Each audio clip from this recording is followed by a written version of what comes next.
मैत्रिणी आणि आई वडील आणि भाऊ त्यांच्यामुळे मी आज उभी आहे. नाही तर मी नसते सर्वाईव्ह करू शकले.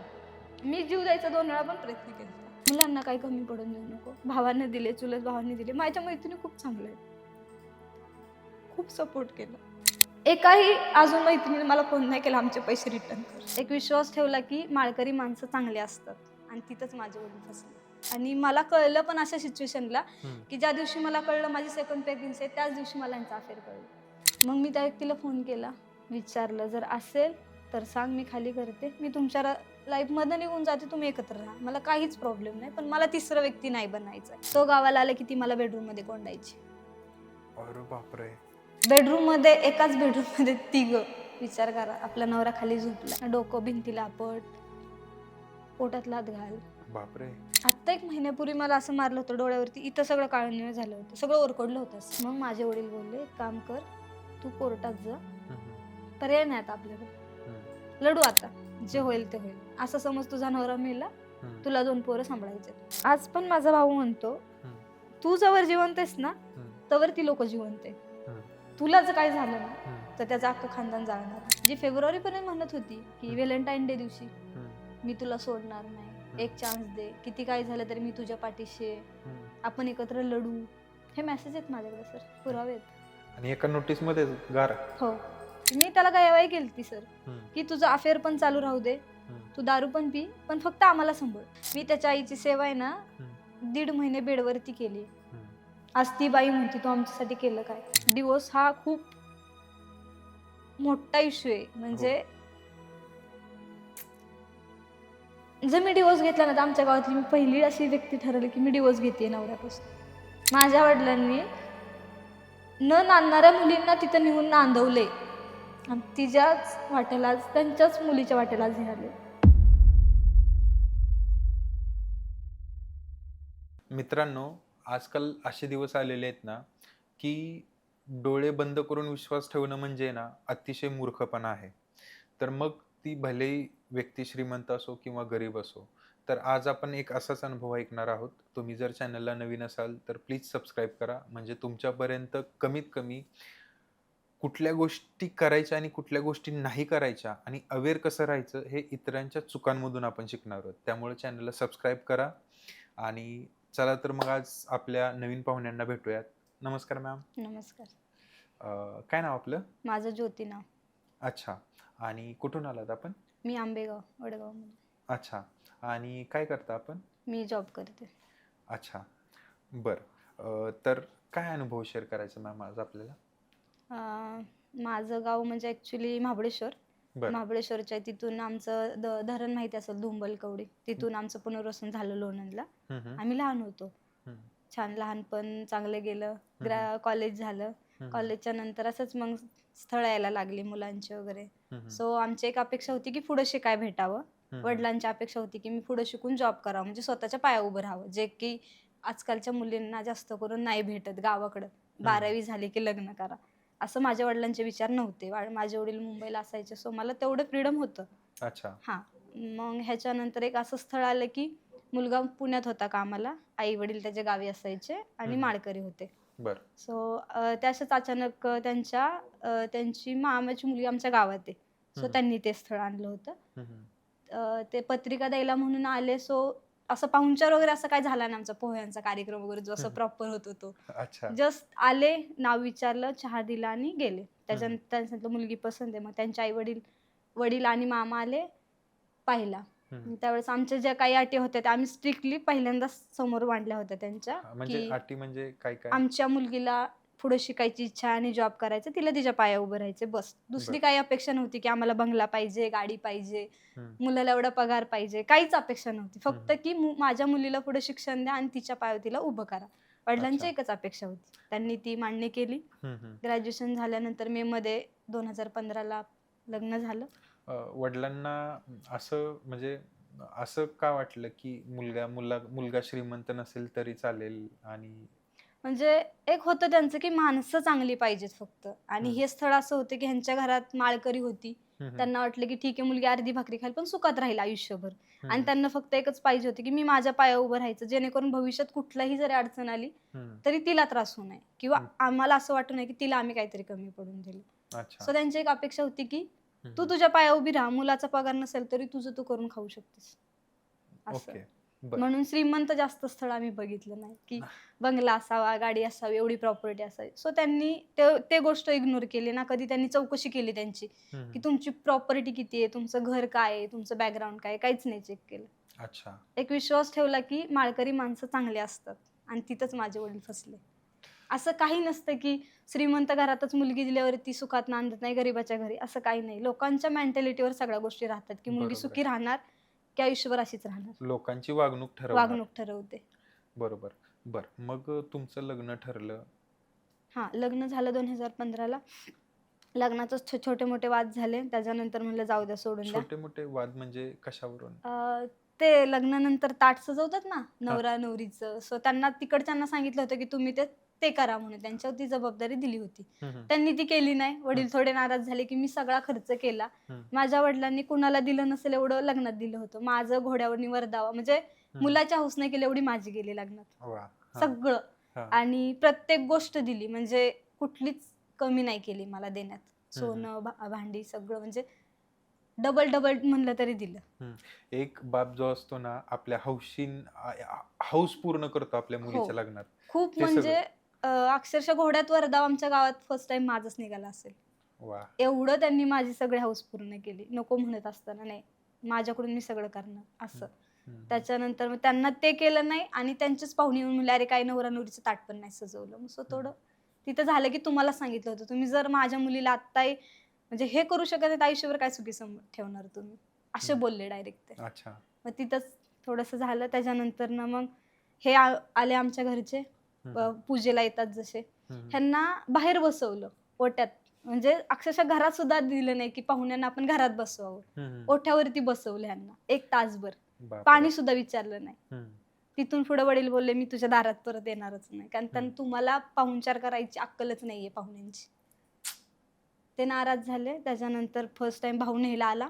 ज्येष्ठ वडील बोलले की आता माझा मुलगा पहिल्यांदाच येणार आहे आणि चुलत येते तर त्यांचा मानपान चांगला करा, जसं आपलं नातं निर्माण झाले म्हणून. बरोबर. तर त्याच्यावरून पण त्यांनी मला खूप बोलले की तुझ्या घरचे लय लागून गेले का श्रीमंत, आम्ही नाही करू शकत, असं तसं झालं. ठीक आहे म्हणलं जाऊ. त्याच्यानंतर ते म्हणले की आम्ही पुण्याला नेणार 1 महिन्यानं. सो मला बेबी लगेच राहिली, म्हणजे फर्स्ट ह्याच्यातच राहिली. सो मला माहित पण नव्हतं की मला राहिली. नंतर काही कारणास्तव हॉस्पिटलला गेलं कळलं. तर त्यांनी माझं शिक्षण वगैरे सगळं पोस्टपोन केलं, पुण्याला नेणं वगैरे सगळंच. म्हणजे मला आता म्हणले की गावीच राहायचं तू. अच्छा. तू पुण्याला नाही यायचं आता, कारण कोण काळजी घेणार, हे कोण करणार. मी म्हणलं ठीक आहे ना, मी बाहेर ऍडमिशन घेते, कॉलेजला जाते फक्त. तो नाही, नंतर न कर कॉलेज. मग माझ्या वडिलांना सांगितलं, वडील म्हणलं ठीक आहे बघू आपण. नंतर घरात असे हे पुण्यालाच राहत होते, मी गावी होते आणि नवीन घरात सर्व्हाइव्ह करायला लेडीजला थोडं अवघड जातं. माझं कॉलेज झालं लगेच मला म्हणजे मी त्या ह्याच्यातच नव्हते, तयारीतच नव्हते मी. ठीक आहे, ऍक्सेप्ट केल्या गोष्टी. सासू काही छोट्या छोट्या कारणांना भांडणं करायची, छोट्या छोट्या कारणांना. ते मला धमकी द्यायचे सासरे, मग तुझं निघून गेली, आई वडिलांना सांगितलं तर आम्ही जीव देऊ असं. आणि मला प्रेग्नेन्सीमध्ये खूप त्रास होत होता, उमेटीन व्हायच्या, भाजीचा फोडणीचा वास आला तरी त्रास व्हायचा, जेवण जात नव्हतं. पण त्यांनी कधी विचारलं नाही मला की तुला वेगळं काय खाऊ वाटते का, कधीच नाही. नवरा काय घेऊन आला तर तरी टोमणे मारायचे. मी 6व्या महिने शेवटी वडिलांना फोन केला, म्हटलं मला नाही इथं सहन होते, मला घेऊन जा. वडील म्हणले ठीक आहे. मग 6व्या महिन्यात मी घरी गेले. डिलेव्हरीच्या वेळेस माझ्या वडिलांनी त्यांना स्पष्ट सांगितलं लग्नात आमचा खूप खर्च झालाय, आम्ही डिलेव्हरी करू शकत नाही, तुम्ही जर करत असाल तर करा. ते हो बोलले. ऑपरेशनच्या वेळेस त्यांनी फक्त 4,000 खर्च केला, माझी सिझर झाली काही कारणास्तव. आणि सोडायच्या वेळेस हे गायब, बापरे, आलेच नाहीत. माझ्या वडिलांनी 1 तासात पैसे गोळा केले, डिस्चार्ज केला, आम्ही घरी गेलो. घरी गेल्याच्या नंतर ना घरी आले ते म्हणले पैसे जमाजमा करत होतो म्हणून वेळ लागला. वडील म्हणले तुमचे पैसे तुम्हालाच ठेवा. नाही घेतले माझ्या वडिलांनी पैसे, तरी ते आता बोलतात की आम्ही तुझी डिलिव्हरी केली. 4,000 फक्त भरले त्यांनी. अरे, सुरुवातीला जे इंजेक्शन आणि मेडिकलचा खर्च असतो ना आतमध्ये नेला तेवढाच. हम्म. तरी ते अजून म्हणतात की आम्ही डिलिव्हरी केली तुझी, तुझ्या आई बापांनी नाही केली. त्याच्यानंतर ना मग माझ्या वडिलांनी त्यांना सांगितलं की तुम्ही आता जर तिला नाही पुण्याला नेऊ शकत तर आमची मुलगी आमच्यापाशी ठेवा, तुमची मुलगी घेऊन जा, हम्म. आम्ही काहीतरी रितसर करू. त्याच्यावर मग ह्यांनी मला पुण्याला आणलं. हम्म. तरी पण खूप त्रास द्यायचे, म्हणजे त्याच्या घरचे, की आमच्यापासून आमचं पोरगं तोडलं, हम्म. असं तसं. आजकाल किती जण फसवतात. आम्ही पण असंच प्लॅनिंग केलं की एक मुलगी झाल्यावर कुठं जातीये, काय करतीये, तिला गावालाच ठेवायची. पण अच्छा. माझ्या घरच्यांनी थोडा स्ट्रॉंग माझ्यापासून हे दाखवल्यामुळे मला पुण्यात ॲटलीस्ट यायला तरी भेटलं. मग 6 महिन्याची मुलगी झाली की माझा फॅशन डिझायनिंगचा कोर्स झालाय. हम्म. सो मी ब्लाऊज वगैरे शिवायची घरी. मुलगी 1.5 वर्षाची झाली. हम्म. त्यांना म्हणलं एक काम करू, आता तुम्ही काम करताय तर मला दुकान टाकून द्या, असं बघू की आपण घर आणि दुकान एकत्र असेल, असतं ना पुढं दुकान आणि माग, बरोबर. जेणेकरून मी मुलगीला पण बघेल आणि माझं काम पण चालू राहील. हम्म. सो आम्ही एक दुकान घेतलं. छान तिथे 1 वर्ष आमचं चाललं होतं. तेवढ्यात आमच्या सासऱ्यांचा ॲक्सिडेंट झाला त्या बरं. काळात गावी. हम्म. त्यांचीच चूक होती. नको म्हटलं आम्ही त्यांना जाऊ, तरी गेले मित्रासोबत आणि बाकी कोणालाच काही नाही झालं, ह्यांच्या पायाला लागलं. आणि ह्यांना म्हटलं पुण्याला या, आम्ही गावाला येऊन तुमची काळजी नाही घेऊ शकत. जर गावाला गेलो, दुकान बंद, भाडं भरावं लागणार, ह्यांचा जॉब गेल्यावर खाणार काय. बरोबर. आमची सिच्युएशन अशी होती की केलं तर खायला मिळेल, हो, अर्थातच. बॅकग्राऊंड काहीच नव्हतं ना, हम्म. सेव्हिंग होतं.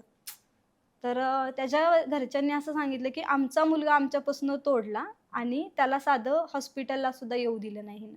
म्हणजे माझी सगळीकडे बदनामी केली त्या काळात. आम्ही म्हणत होतो तुम्ही पुण्याला या, पुण्यात आपण ऑपरेशन करू, पुण्यातनं सगळ्या गोष्टी होतील. बरोबर. आम्ही 2 महिने गावी येऊन राहून उपयोगच नव्हता, खाणार काय होतं आम्ही. हो. म्हणजे त्यांचं प्लॅनिंग तेच होतं की काही कारणास्तव तिला गावाला आणायचं, पैसाही बंद, सगळंच बंद, सगळंच काम बंद. बंद. मुलगा राहील तिकडं, तू राहायचं आमची सेवा करायला, असं त्यांचं माइंडसेट तोच होता. मुलग्याचं लग्न लावून द्यायचं, तिला आमची सेवा करायला ठेवायचं, मुलगा पुण्याला पैसे कमवल आणि त्याचा तो राहील, असं.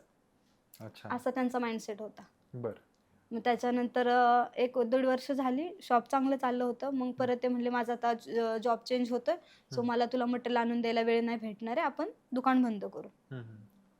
ठीक आहे म्हणलं, मी ते पण ॲग्री केलं, कारण मला गाडी येत नव्हती त्यावेळी आणि मुलगी अच्छा. माझी छोटी होती, 2-2.5-3 वर्षाची. सो मी तिला घेऊन कुठं जाऊ येऊ शकत नव्हते. एवढं पुण्यातलं मला त्यावेळेस एवढं माहीत नव्हतं. बरं.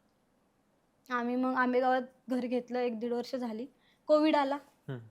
असंच एक मुलगीचा बर्थडे आम्ही ठरवलेला खूप मोठा करायचा, 5वा, आणि तिचा आणि तिच्या आजोबांचा बर्थडे एकाच दिवशी असतो. अच्छा. मग त्यांची 75वी आणि हिचा 5वा बर्थडे म्हणून आम्ही सेव्हिंग केलती, थोडेफार 1-1.5 लाख रुपये सेव्हिंग केलती. तर त्याच काळात मग त्याच्या आधी गावाकडचं घर आम्ही 3-4 लाख खर्च करून व्यवस्थित केलं. साधं होतं ते थोडंसं, त्यातच हे केलं की चांगलं आम्हाला केलं पण अजून गेल्यावर better. ते 4 माणसं आली तर बसतील, राहतील अशी सोय होईल, असं केलं होतं. मग काही कारणास्तव आम्हाला फ्लॅट आंबेगावात बघितला आम्ही, आवडला, रेडी होता. 21 लाखामध्ये 2 होणार होता. तर ते म्हणलं आता काय करायचं, म्हणलं घेऊयात, आहेत 1.5 लाख तर आपण इथं घेतोयात, बर्थडे काय परत करता येईल. घेतला, बुकिंग केलं आणि कोविड आलं. अच्छा. आणि सोनं मोडलं होतं माझं सगळं, 10 लाख 10 तोळं सोनं मोडलं मी घरासाठी, बापरे. की घर होईल माझं स्वप्न होतं पुण्यात स्वतःचं घर, गाडी, आपलं नॉर्मल लाईफ, की गावाकडचं मिळू न मिळू स्वतःच्या पोरांना एक हक्काचं घर घ्यायचं, असं होतं डोक्यात. सो मी सगळं सोनं मोडाय रेडी झाले. माझी बिशी होती सोनाराकडे, ते पण मोडाय रेडी झाले मी.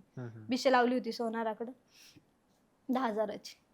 म्हणजे शॉपमधनं हे इन्कम यायची त्याच्यावरती थोडं थोडं सोनं केलं होतं. लग्नात काय होतं असं 10 तोळं की 7 तोळं सोनं मी घराच्या वेळेस मोडलं, बिशी मोडली. कोविडमुळं सगळं बंद. आम्ही गावाला अडकलो 2 महिने.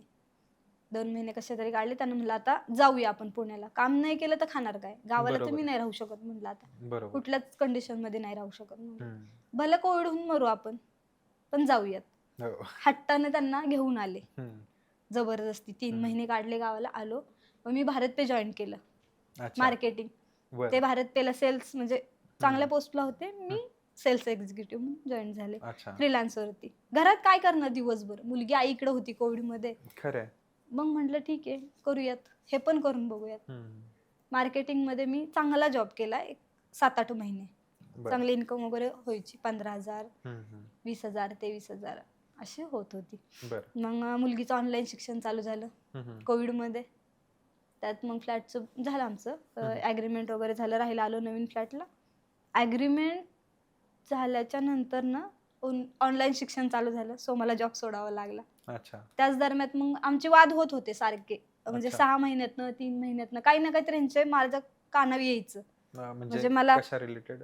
ह्यांनी निर्व्यसनी सांगितलं होतं. बर. तंबाखूचं सुद्धा व्यसन नाही मुलाला. अच्छा. तंबाखूचं व्यसन पहिलं पकडलं, त्याच्यावेळेस पण खूप मोठी भांडणं झाली. म्हटलं लिहून देतो, परत असं करणार नाही. अच्छा. ड्रिंक पण स्वतः डोळ्यानं पकडली. म्हणजे ते प्रत्येक गोष्ट आहे, मी जोवर पकडत नाही ना, तोपर्यंत ते मान्यच करत नव्हते. मुलगा तर माळकरीन, दारू कसं काय म्हणजे?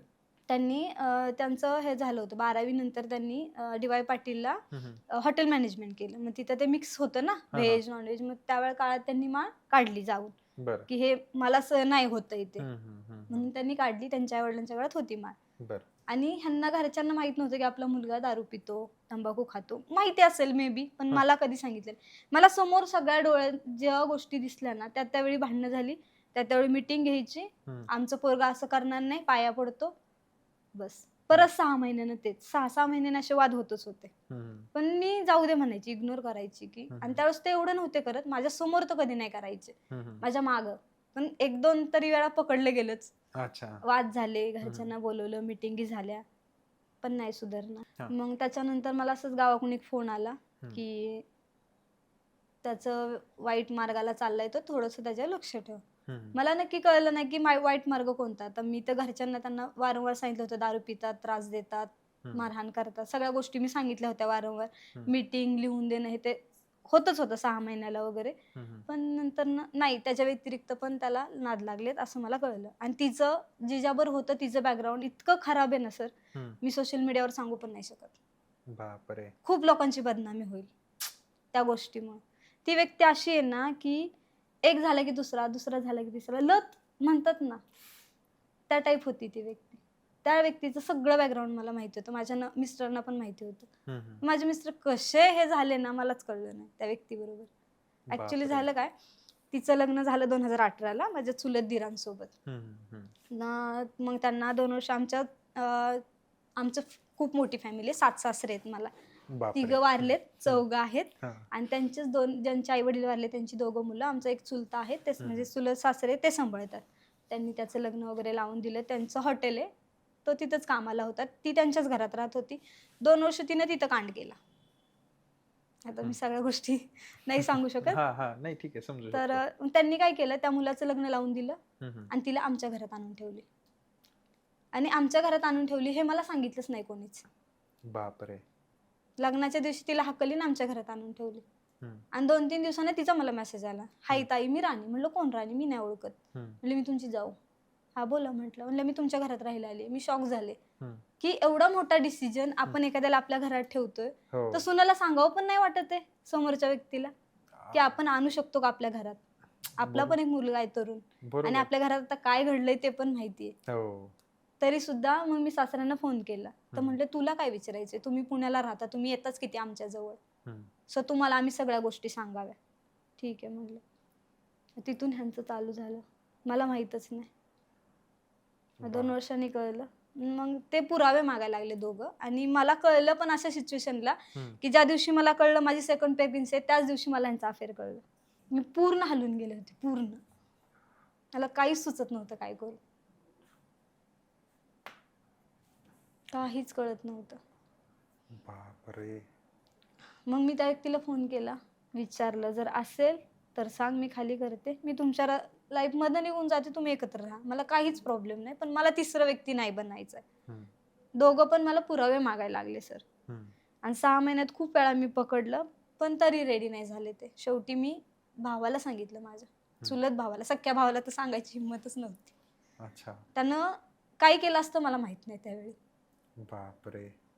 मग चुलत भावानं मला बोलला, एक काम करू आपण, डायरेक्ट तिला भेटायला जाऊन तिला असं बोलू की आपल्याकडे पुरावेत, आम्ही पुरावे घेऊनच तुझ्या दारात आलोय. मग तिच्या डायरेक्ट घरी गेलो आम्ही. तिला बसवली. तिला प्रेमानं 2 तास विचारत होतो आम्ही, असेल तर सांग, आमच्या बहिणीचं आम्हाला वाटोळं नाही करायचं, आम्ही त्याला डिवोर्स देतो, तुम्ही एकत्र राहा. तिनं मुलीची खोटी शपथ खाल्ली सर, मांडीव घेऊन. नाहीच आहे म्हटली. मग शेवटी माझ्या भावानं एक त्यांच्या कंपनीचा डेटा असतो ना, कॉलिंगचा वगैरे, असं ते आम्ही पुरावा म्हणून एक नेलं होतं, असं फसली माशात जाळ्यात. तर म्हणजे आमच्याकडे काही पुरावा नव्हता लिटरली. कोण देतं आजकाल कॉलिंगचा पुरावा, कोणी नाही देत. तो म्हटला आमच्याकडे पुरावा आहे. तरी ती रेडी नाही झाली. म्हटला तू म्हणती ना दिराचं नातं आहे, तर दिराला आपण किती वाजता फोन करतो, दिवसात किती फोन करतो, किती वाजता मेसेज करतो, तुला दाखवू का टायमिंग? त्याने जस्ट एक गुगली टाकली की 3 वाजताचे मेसेज आहेत तुझे, चॅटिंग आहे, चॅटिंग वाचून दाखवू का? त्यावेळेस ती कबूल झाली अच्छा. की होतं म्हणून. पण तसं नव्हतं. मग म्हणला माझं भाऊ म्हणजे कसं असतं अफेअर, सांग आम्हाला तू. मग तिच्या नवऱ्यानं मला फोन केला की मला माहिती होतं, पण मी काहीच करू शकलो नाही. तो गावाला आला की ती मला बेडरूम मध्ये कोंडायची. अरे बापरे. आणि तो दारू पिचा, सो तो त्या नशेत म्हणजे त्या ह्याच्यातच नव्हता तो. आणि त्याला माहिती होतं आपली बायको कशी आहे, तो काहीच करू शकत नव्हता.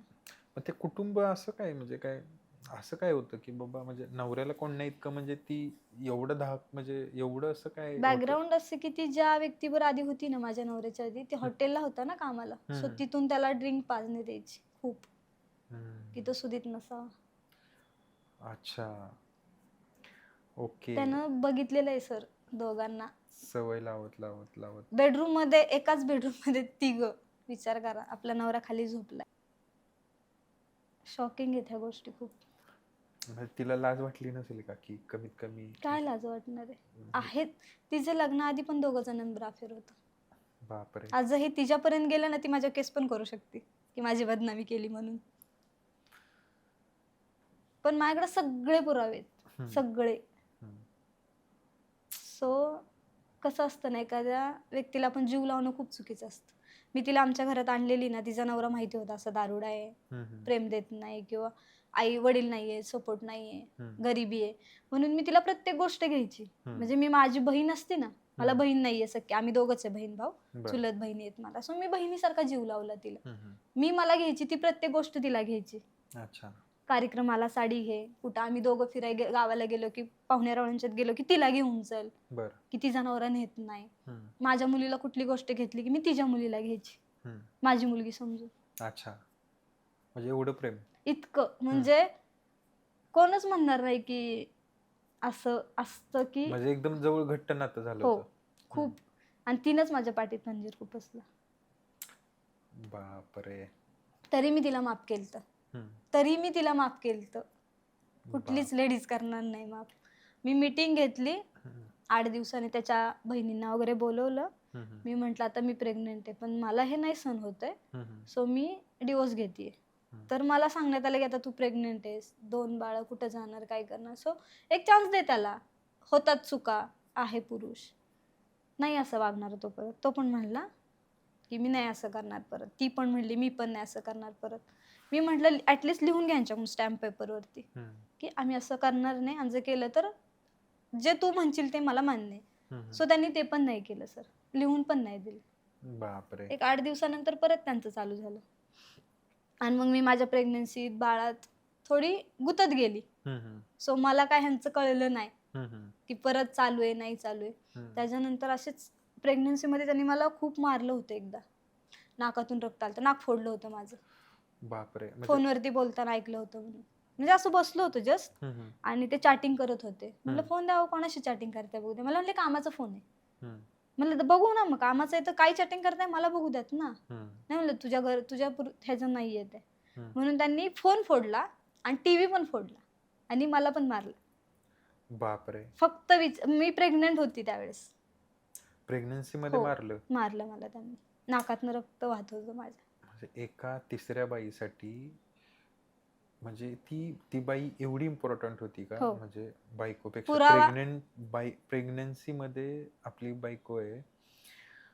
त्या मॅडम मला बोलल्या की तू केस कर. म्हणलं मॅडम अशा अवस्थेत केस नाही करू शकत. म्हणलं माझ्याकडे पुरावा नाहीये कुठलाच की ह्याचं असं चालू आहे ना. मी कोणाला सांगू शकत होती, माझ्या घरच्यांना पण, की त्याचं असं आहे म्हणून. हे मोबाईल फोडायची काय गरज होती? नसतं तर दाखवलं असतं, 2 मिनिटात जिकडच्या तिकडे झालं असतं. म्हणजे चॅटिंग करत होते ना. गावले असते. मला दोघं पण ऑनलाईन दिसत होते व्हॉट्सअपला, म्हणून म्हटलं मोबाईल द्या इकडे तुमचा. म्हणले कामाचा फोन आहे. म्हणलं दाखवा ना, मग ऑफिसचं काम चाललंय तर काय काम चाललंय मला पण बघू द्यात, जस्ट बघू द्यात म्हटलं. सो त्यांनी टीव्ही वरती फोन फेकला रागानं. आणि इतका राग भयंकर आहे ना सर, की भांडणं झाली की तोडफोड करायची घरात प्रत्येक वेळी. प्रत्येक गोष्ट त्यांनी माझी लग्नातली तोडली, कुठलीच नीटनेटकी ठेवली नाहीये. अरे यार. सगळा राग त्या भांड्यांवरती, काही पण आपटायचं, काही पण तोडायचं, जे हातात दिसेल ते तोडायचं. नाही पण खरं सांगू का, घरात चिडचिड किती असू दे, वादावाद किती असू दे, घरातली भांडी फोडली ना किंवा असं काय झालं ना, खरंच लक्ष्मी राहत नाही घरात. नाहीच राहणार ना सर, कशी राहणार? घरातल्या लक्ष्मीला जेवढं मारलं जातंय कशी राहणार? आणि शून्यातनं ह्या माणसाला वर आणलेलं सर मी. 15,000 फक्त पगार होता. जॉब म्हणजे लग्न होले त्यावेळेस 15,000 पगार होता. आत्ता तो 80,000 पगार घेत होता व्यक्ती. पण त्याला ते खाता आलं नाही व्यवस्थित. 10 वर्षात आम्ही गावाकडचं घर सुधरवलं. हम्म. 2 गाड्या घेतल्या, घर केलं. कोण करतं सर? कोणीच नाही. उधळले म्हणून, पैसे उधळले म्हणून होतं एवढं? सेव्हिंग केल्याशिवाय कुठली गोष्ट होत नाही. आणि हम्म. तू काय केलं संसारासाठी? सगळं मीच केलं. जर मी तुमची घरात सांभाळून, माझं करिअर सोडून, माझं सगळं सोडून जर मुलं सांभाळत बसली नसती घरात, हम्म. तुमचं करत बसली नसती, हम्म. तर मग कसं एकट्याने केलं असतं? पॉसिबलच नव्हतं. मी म्हणलं असतं तुमची मुलगी सांभाळा, मी बाहेर जाते. पॉसिबल झालं असतं? शक्यच नाही. घरी बसून जरी मी 300 रुपयाचा एक ब्लाऊज जरी शिवला, तरी महिन्याचे किती झाले सर विचार करा. तरी सुद्धा एक एक जरी आपण पकडला 10,000 तरी? 10,000 तरी होतातच. तरी हा माणूस म्हणायचा तू काय करते घरात बसून? म्हणजे घरातलं सगळं काम करून, सगळं स्वयंपाक पाणी करून, एवढं हे ब्लाऊज मला पण माहिती आहे की 2 आरामात शिवायची मी हम्म. डेलीचे. हम्म. दुकान होतं त्यावेळेस माझ्याकडे 10 मुली क्लासला होत्या. क्या बात आहे. आणि 3 ब्लाऊज कंटिन्यू शिवायचे. इतकं कस्टमर असायचं, मला जेवायला सुद्धा वेळ नाही भेटायचा. हा. ते पण करिअर मी ह्या माणसासाठी सोडलं मी. बापरे.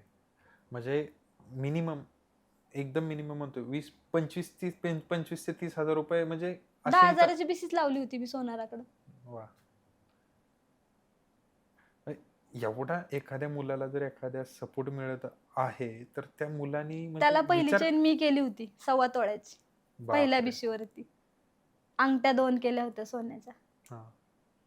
अजून काय करायचं? एका व्यक्तीसाठी काय करायचं? बापरे. मग ते तुमचं भांडण झालं, मोबाईल वगैरे फोडला, हो. मग पुढे? ते झालं त्याच्यानंतर हे मी बाहेर आलं ह्यांचं अफेअर. हम्म. नाही म्हणले, प्रेग्नन्सी झाली. त्याच्यानंतर परत हे येतच होतं कानावरती. हम्म. हळूहळू यांचे दारूचं प्रमाण वाढलं. हम्म. खोटं बोलायचे मला. दुपारी 1 वाजता घरी यायचो म्हणायचे आणि 5-6 वाजता घरी यायचे. अच्छा. मला डाऊट यायचा, हम्म. हा माणूस आत्ता येतो म्हणून जातो कुठं? हम्म. आणि गावाकडे जात नव्हते त्या प्रकरणानंतर, पण मला माहित नव्हतं की ते लॉजवर भेटतात. अरे बापरे. 1 डे रिटर्न यायची तिला भेटून. एवढे तिच्यासाठी हे झालं. ते एवढे लांब ना? हो, सातारला जाऊन यायचे. हे नंतर गोष्टी कळायला लागल्या. आंधळा विश्वास म्हणतो ना आपण माणसावरती ठेवणं चुकीचं असतं, ते माझ्या बाबतीत होत होतं. बापरे. तिच्यासाठी 2 वेगळे सिम कार्ड, हम्म. जेणेकरून मला पुरावा सापडू नाही म्हणून. ते कुठले कुठले ॲप असतात ना आता, ट्रू कॉलर, अजून कुठले, जे करून व्हॉट्सअपला आपल्याला शो होऊन आहेत. हम्म. खूप गोष्टी केल्या त्यांनी. खूप. लॉकर टाकणं, हा. हे टाकणं, तसं. एखाद्या मित्राचा ॲप तिला फोनमध्ये लॉग इन करून देणं. हम्म. खूप अशा. त्यांना असं वाटलं की आता माझ्यापर्यंत त्यांचा अफेअर परत येणारच नाही. हम्म. त्याच्यानंतर असंच खूप मोठं भांडण झालं. हम्म. मी त्याच्या आई वडिलांना बोलवलं. हम्म. माझा भाऊ म्हणला आता बस, आम्हाला नाही सहन होते, तुम्ही डिवोर्स द्या आम्हाला, आम्ही आमचा मार्ग मोकळा करतो. हम्म. तर ते म्हणले ठीक आहे, 2 दिवस द्या, आम्ही लिहून देतो कोर्टात थ्रू तुम्हाला. हम्म. त्याच्यानंतर मी NC वगैरे नोंदवली होती, कारण वारंवार मला मारण्यात यायचं, शिवीगाळ करणं. एक लिमिट असती सहन करण्याची, मानसिकता असते माणसाची. बरोबर आहे. काही क्षणानंतर मला नाही सहन झालं, मी NC नोंदवली. हम्म. पहिल्या NCला तर पोलीस समज दिली, NC पण नाही घेतली, बाबा असं वागू नकोस, चांगला संसार हे कर. त्याला वाटलं काहीच करत नाहीये कोण, पोलीस पण काय करत नाहीत, समज देतात, सोडून देतात. हम्म. त्याच्या आणखीन ही वाढत गेली मानसिकता की हे काहीच करू शकत नाहीत. मग खूप मोठं भांडण झालं, मला मारलं. मग भावाला बोलवलं, तो घेऊन गेला. त्याच्या आई वडील आले 2 दिवसानं. हम्म. वडिलांना ह्यातलं काहीच माहित नाही. हम्म. तुमच्या वडिलांना काहीच माहित नाही, बापरे. काहीच. एक 1% पण नाही. अफेअर किंवा तो काहीच त्रास, काहीच भांडण, नाही. मार कधीच नाही इन्व्हॉल्व केलं मी. हम्म. त्यांना त्रास नको म्हणून, अच्छा. की मी माझ्या मुलीचं वाटोळं केलं, ही भावना त्यांना कधी येऊ नाही मनात, म्हणून मी आतापर्यंत वडिलांना कधीच काय सांगितलं नव्हतं, कधीच नाही.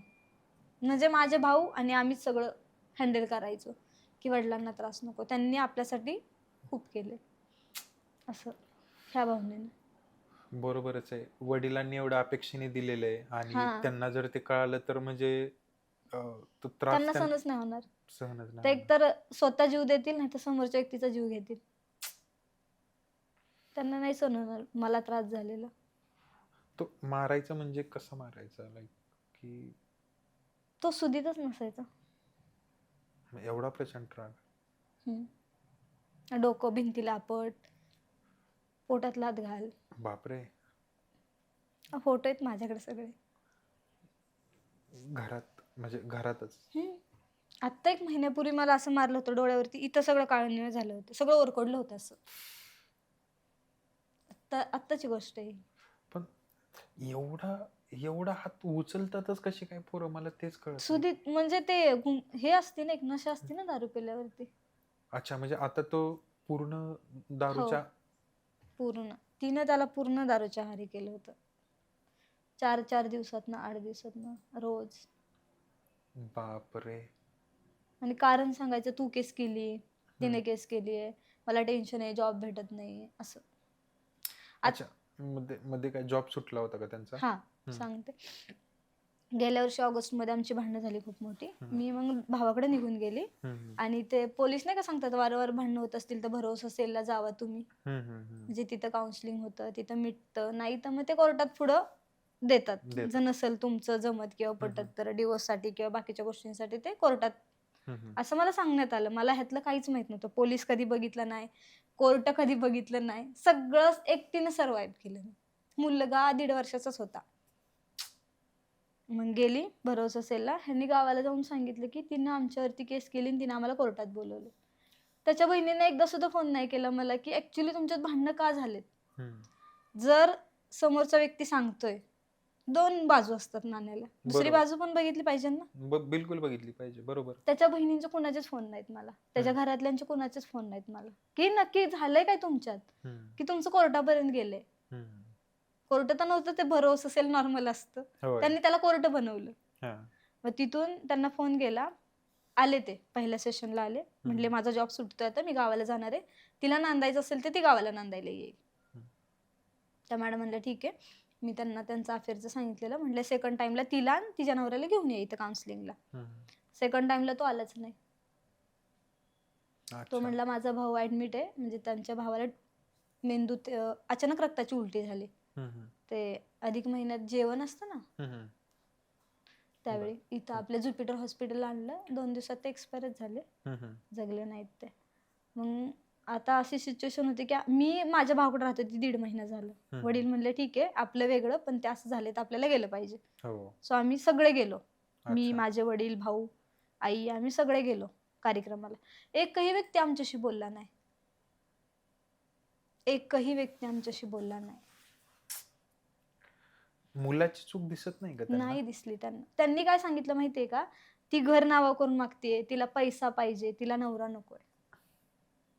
अशा काही गोष्टी बोलला होता का तुम्ही? नवऱ्याला ती बाहेर काढते. मी त्यांना सांगितलं होतं त्याच्या आई वडिलांना की हा सुधरत नाहीये, हा दारू पितो, तुम्ही इथे येऊन राहावा, मुलं सांभाळा, मी काम करते, तो जेव्हा सुधरेल तेव्हा घरात घेऊ आपण त्याला. काय चुकीचं बोलले होते.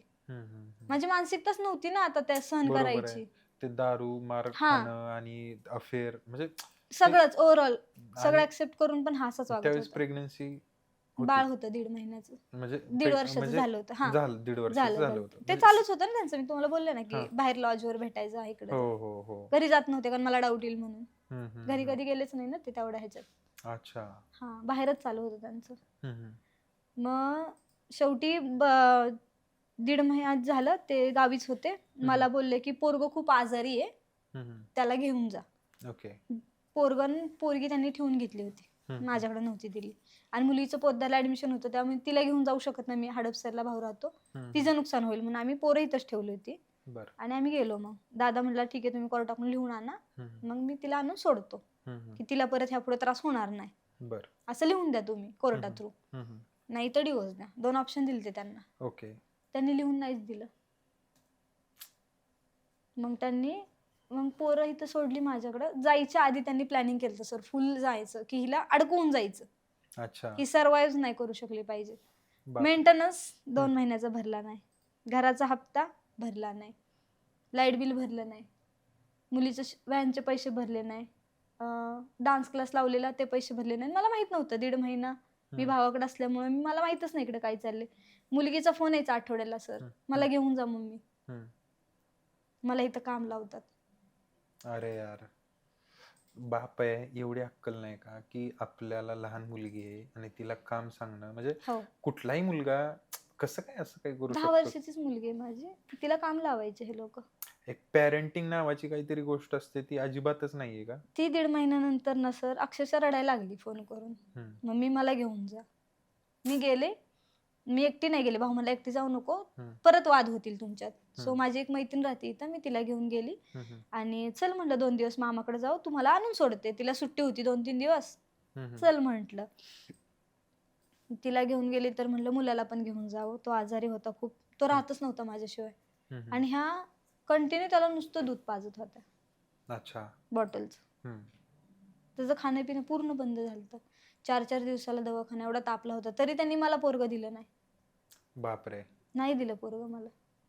अच्छा, म्हणजे तुम्ही तुमचं भांडण झाल्यानंतर तुम्ही निघून हा, गेल्यानंतर ते भावाकडे ओके दिलंच नाही पोरग.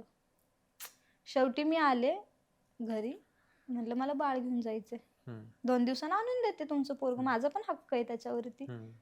मला कोंडलं घरात, मुलगा नाही घेऊन जायचं, मुलगी घेऊन जा. आणि पहिली मुलगी झाली म्हणून आहे ना, माझ्या सासूनं निघून गेली हॉस्पिटलमधून, तिला मुलगा पाहिजे होता. बापरे. आणि बारसं माझ्या वडिलांनी एवढं मोठं घातलं, म्हणजे मी, माझी चुलत बहीण आणि वहिनी, आम्ही तिघी सेम टाइमला प्रेग्नंट राहिलो. तिघींना मुली झाल्या, वडिलांनी तिघींची बारशी एकत्र केली. क्या बात आहे. केवढी मोठं, 1.5 लाख खर्च केला. वा. तिन्हींचा बारसाचा खर्च माझ्या वडिलांनी आणि भावांनी मिळून केला. लक्ष्मी आली घरात म्हणून. आणि ह्यांची आई म्हणली की मी नाही येणार बारशाला, मला मुलगा पाहिजे होता. मग जावांनी समजून सांगितलं की आम्ही तर जाणार आहे, तुला यायचं असेल ते जग तुला नावं ठेवल. शेवटी ती त्या खातीर आली बघायला. अच्छा. म्हणजे जी हॉस्पिटलमध्ये बघून गेली ती डायरेक्ट बारशाला आली. आणि पुण्याला येताना माझी मुलगी 3 महिन्याची होती, आंघोळ घाला येत नव्हती, तर चुलत नणंद येणार होती माझ्यासोबत. सासू म्हणली नाही जायचंस, तिच्यात एकटी किती हिंमत आहे ना, बघू आपण किती करते एकटी.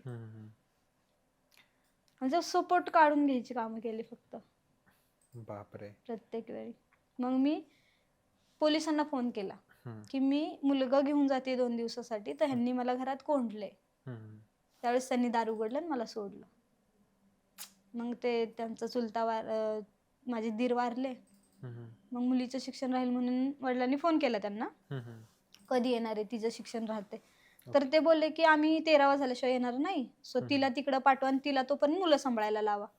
मग मी इकडं फ्लॅटवरती आले. पण ह्यांचं प्लॅनिंग वेगळंच होतं सर, मला माहीतच नव्हतं.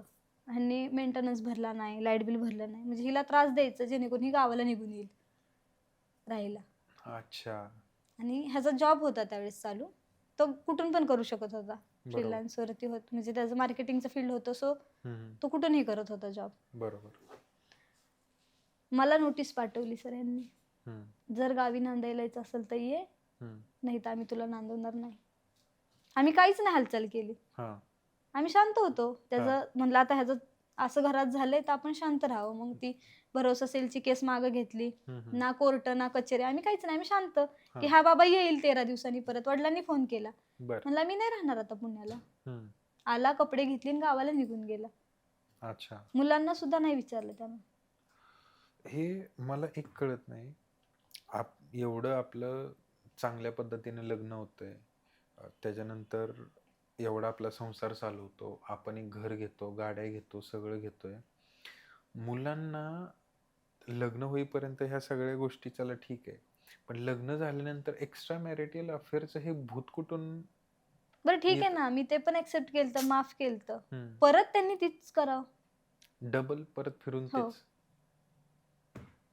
म्हणजे मी मूर्ख ठरले सर तिथं, तेच की ह्याला चान्स देत बसले प्रत्येक वेळी. सो तो गावाकडे कपडे घेऊन निघून गेला. मग पुढे मग एक एक माझ्या पुढे संकट उभी राहत गेली. लाईट कट झाली घरातली. अच्छा. माहीतच नाही लाईट का कट झाली. मी जॉबला नव्हते, सेव्हिंग नव्हती माझ्याकडे, सगळीकडून पैसे गोळा केले, लाईट बिल भरलं, मुलीच्या शिक्षणाचं भरलं, सगळ्या गोष्टी हळूहळू सुरळीत आणत होती. हम्म. तो एक एक त्रास देत गेला. मग बाजार घरात न भरणे, हम्म. नोटीस पाठवल्यानंतर माझ्या वडिलांना सगळ्या गोष्टी कळल्या, कारण नोटीस चुकून गावाकडे गेली अच्छा. की ती गावी राहते.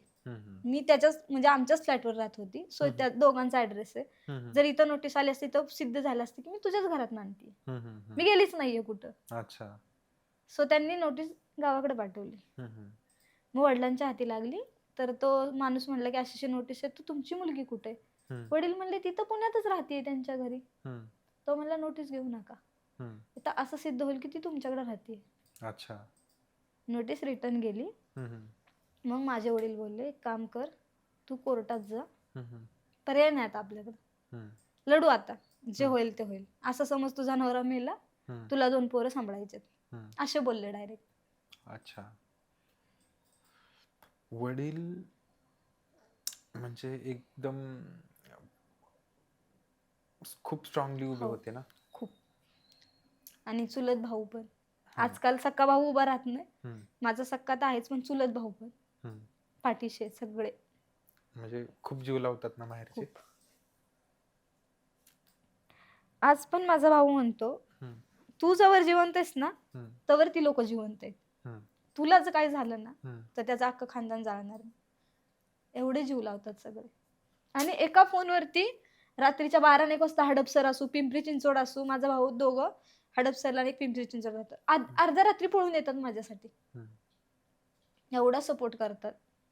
त्यांना माहिती आहे आपली बहीण चुकीचीच नाही, आपलं चुकलं. की ही वारंवार सांगत होती की हे नाही राहू शकत, हा नाही सुधरू शकत, डिवोर्स घेऊन मोकळं. पण त्यांनी फोर्स केला ना, एक चान्स दे, एक चान्स दे. सो त्यांना गिल्ट होतं की हिजाव जी वेळ आली ती आमच्यामुळे आली, की आम्ही हिला सांगितलं चान्स दे म्हणून.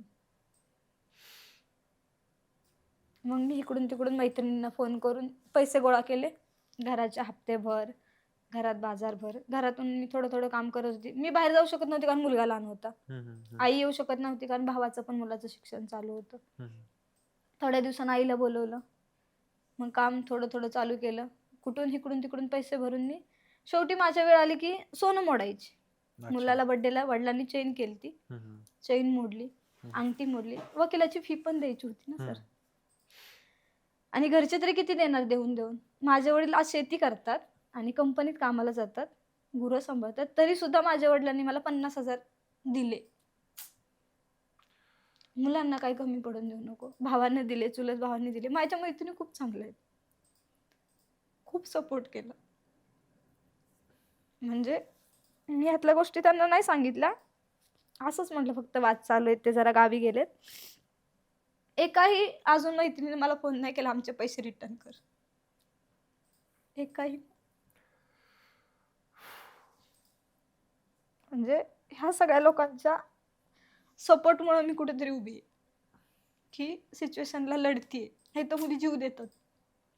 आणि एकटीचीच लढाई आहे, फक्त माहेरचे भाऊ भाऊ खूप स्ट्रॉंगली उभे आहेत, वडील उभे आहेत, आहे सपोर्ट, सगळ्यांचा सपोर्ट आहे. मग तुमच्या मिस्टरांना समजायला पाहिजे, जर मुलगी आपल्या घरासाठी लढते, स्वतःच्या संसारासाठी लढते, तर ह्याला एक स्टेप मागे यायला काय प्रॉब्लेम होता की बाबा आला. आणि तो ती पण कधी आला माहितीये का, जेव्हा लिगली त्याला नोटीस गेली ना, मी मेंटेनन्सची केस टाकली आहे आणि त्यामध्ये तिचं पण नाव टाकलंय. त्यानं तिला सांगितलं की तुझं नाव आहे, आता आपल्याला लढायला लागेल, आपण तिला डिवोर्स देऊन एकत्र राहू. ती डायरेक्ट टर्न मारला तिनं सर जागेवरती. कोण तू? मी नाही तुला ओळखत. बरं, म्हणजे मला थोडंसं सविस्तर सांगा, म्हणजे काय झालं नेमकं? म्हणजे मी नोटीस पाठवली ना, बरं, मी 4 जणांचीच नावं टाकल्यात, मी नंदांचं नाव असं बाकीच्यांसारखं केलं नाही. तुम्ही नोटीस कधी टाकली? म्हणजे लाईक मी नोटीस टाकली नोव्हेंबर मध्ये, वकील बघितला, पण त्यांना नोटीस गेली फेब्रुवारीत. कोर्टाची प्रोसेस पिरियडला की गेल्या ज्यावेळेस वर्षी. नाही नोटीस तुमच्या वडिला म्हणजे तुमची नोटीस पाठवली गावाकडं. हो, म्हणजे त्यांची मला नोटीस आल्याच्या नंतर ना मग मी वकील बघितला आणि मी मेंटेनन्सची केस टाकली त्यांच्यावर. अच्छा, तुम्ही रिटर्न केस टाकली? हो, त्यानंतर टाकली त्यांनी पहिलं पाऊल उचललं, त्याच्यानंतर मी पाऊल उचललं. बरं. मग मी नोटीस पाठवली लिगली, फक्त की त्यांचे आई वडील त्याला सपोर्ट करतात, असं असं आहे, आणि त्यांचा अफेअर आहे त्या व्यक्तीचं नाव. ओके. 4 जणांची नावं टाकली ना. मी बाकीच्यांसारखं म्हणजे छळ होतोय म्हणून नंदांची नावं किंवा कुटुंबाची नावं, मी हा प्रकार नाही केला. मला ज्यांनी खरंच त्रास दिलाय त्यांचीच फक्त मी नावं टाकली. बर. आणि सासू सासऱ्यांचं टाकायचं नाव एकच कारण की सपोर्ट, मुलाला सपोर्ट प्रत्येक गोष्टीत, म्हणजे ते अफेअर असो. त्यांनी सांगायला पाहिजे होतं ना सर मला की हा असं असं करतोय. नाही सांगितलं मला. त्यांनी मलाच म्हटले की तुलाच तुझा नवरा सांभाळता नाही आला म्हणून त्यानं असं केलं. हे मुलींनी काय म्हणजे काय हे घेतलेलं असतं का? ठेका घेतलेला असतो का की मुलगा ह्यांनीच सांभाळायचा, मुलगा ह्यांनीच वाढवायचा, किंवा मुलाची जबाबदारी म्हणजे मुलाची सगळी जबाबदारी ही मुलीवरच असते? कसं असतं माहितीये का, 25 वर्ष ह्यांनी सांभाळायचं, बरोबर. बिघडला आपला पोरगा, कुठल्या लायकीचा आहे काय माहित नसतं, त्याचं लग्न लावून द्यायचं आणि एखाद्या पोरीचे आयुष्य बरबाद करायचं. आणि तिनं ठेका घेतलेला असतो की आई वडिलांकडे चांगलं राहून येऊन त्याला सुधरवत बसायचं, संसार राहिला बाजूला, ह्यांची पोरं सुधरवत बसायचं मुलींचं काम असतं. मग हा 25 वर्षाचा होईपर्यंत हा सुधारलेलाच असतो का? हो, म्हणजे मग तोपर्यंत सुधारलेलाच होता तो. हो, ते लिटरली म्हणतात की तू आमचं आयुष्य बरबाद केलं.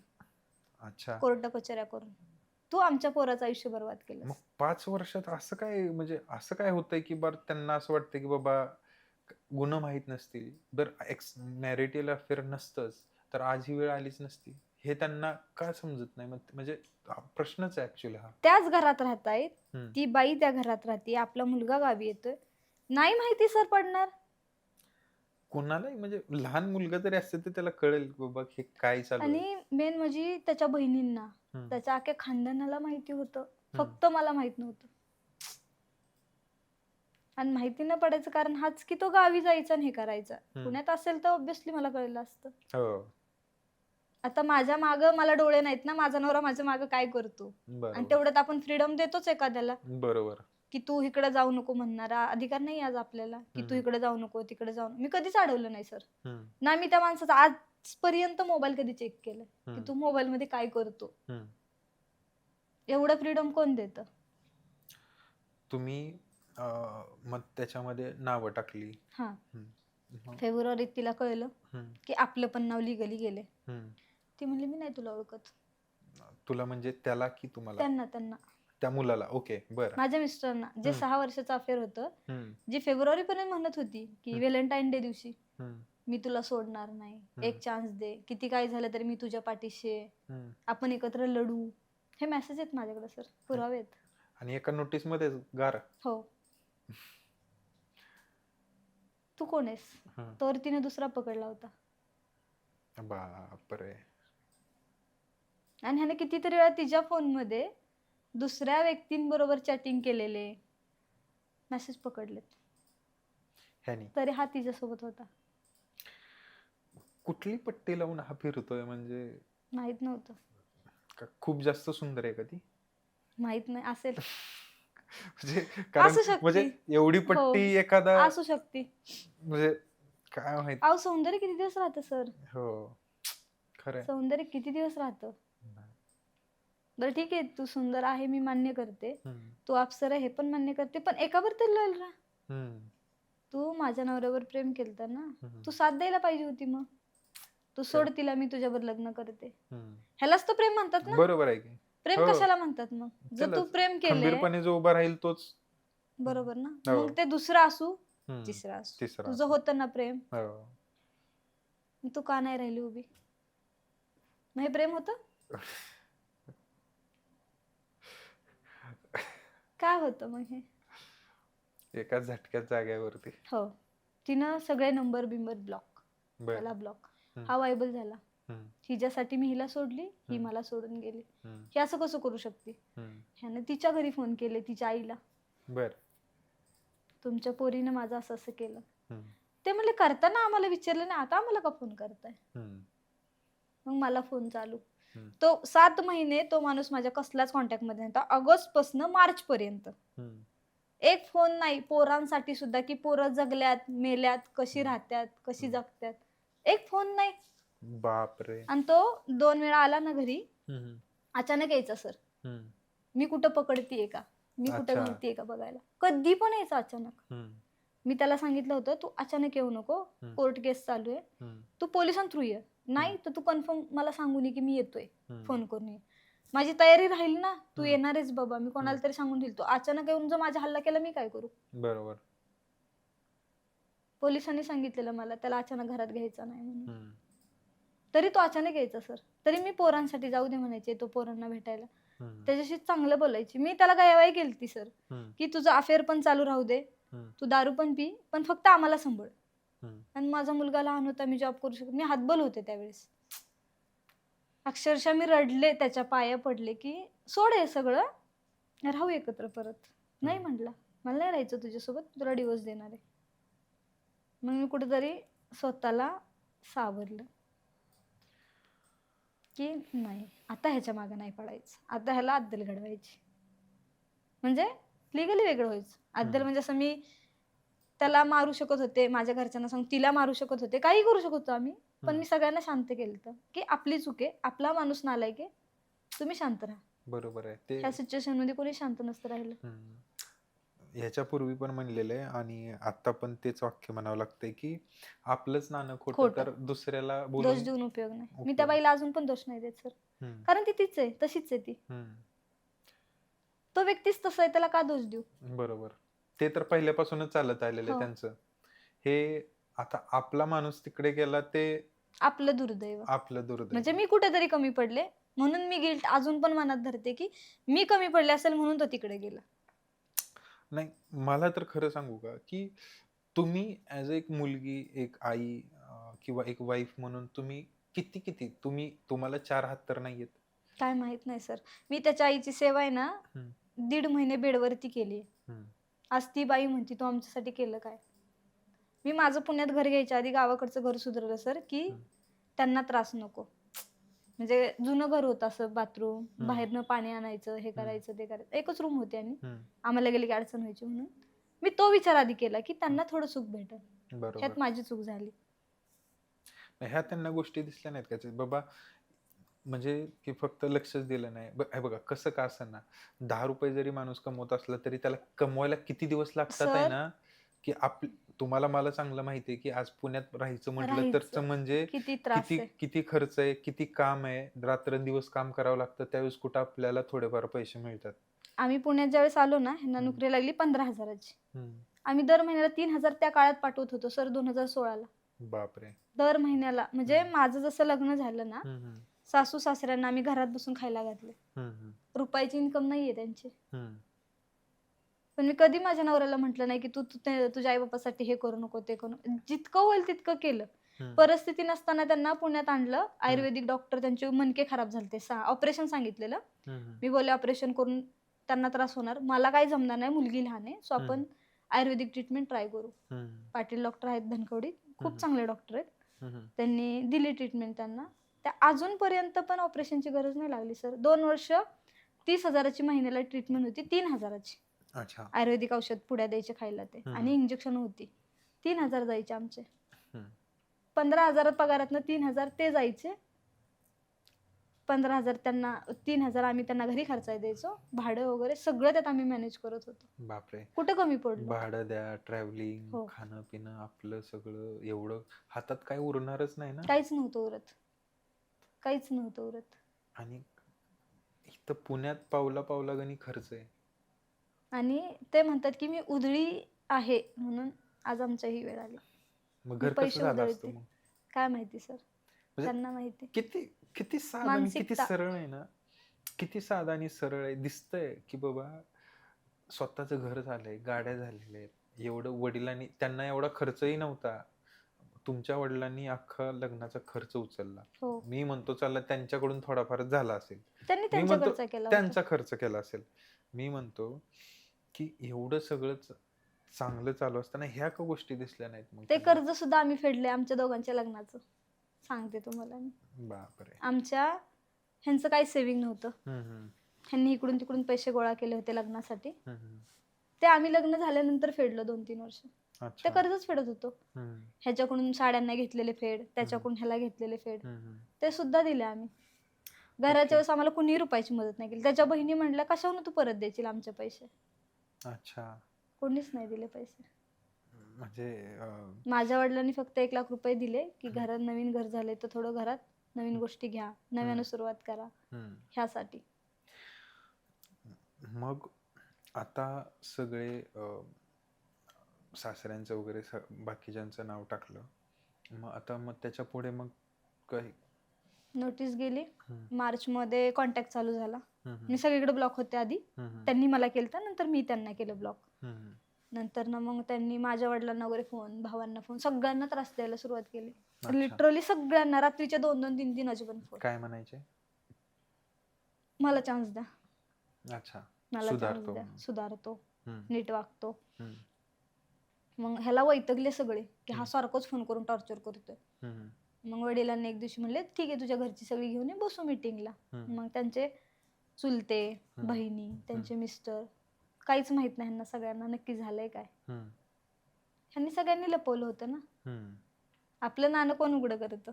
कोण उघड? कोणीच नाही. बरोबर. मीटिंग मध्ये झालं. मग म्हटला लिहून देतो. हम्म, मग मी म्हणलं तू नाही एकटा राहायचं, हम्म, आई वडिलांना पण राहू दे. हम्म, सो कळेल ना त्यांना तू कसा वागतो ते. हम्म. काय चुकलं माझं.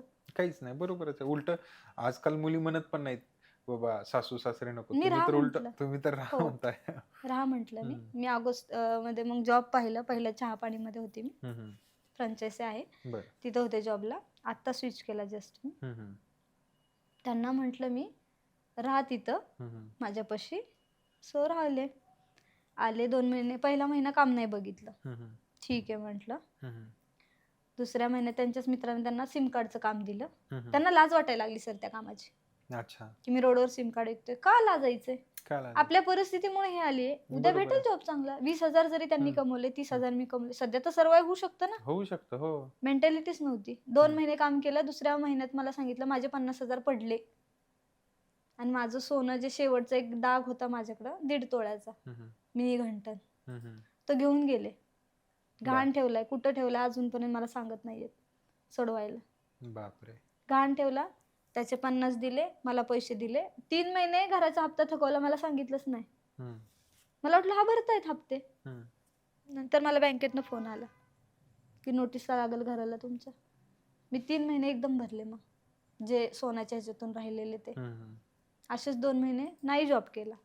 आणि ह्या 1 महिन्यात तर इतका ह्या माणसानं त्रास दिला. हम्म.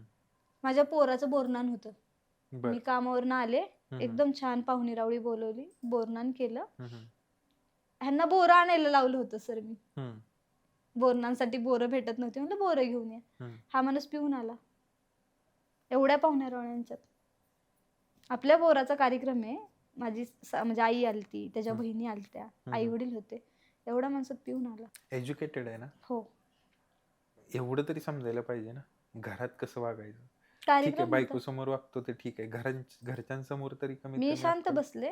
सगळे पाहुणे रावळे जाऊन दिले. हम्म, जेवायच्या वेळेस म्हणलं का तुम्ही असं केलं. हम्म, एवढा चांगला कार्यक्रम होता म्हटलं, आज तरी थांबायचं होतं. हम्म, एरवी काय बोलली का, तुमच्या गुणात बदल नाही, मी तुमच्या आई वडिलांना सांगत नाहीये म्हणलं तुम्ही दारू किती वेळा पिऊन येताय, किती वेळा काय होतंय घरात, हम्म.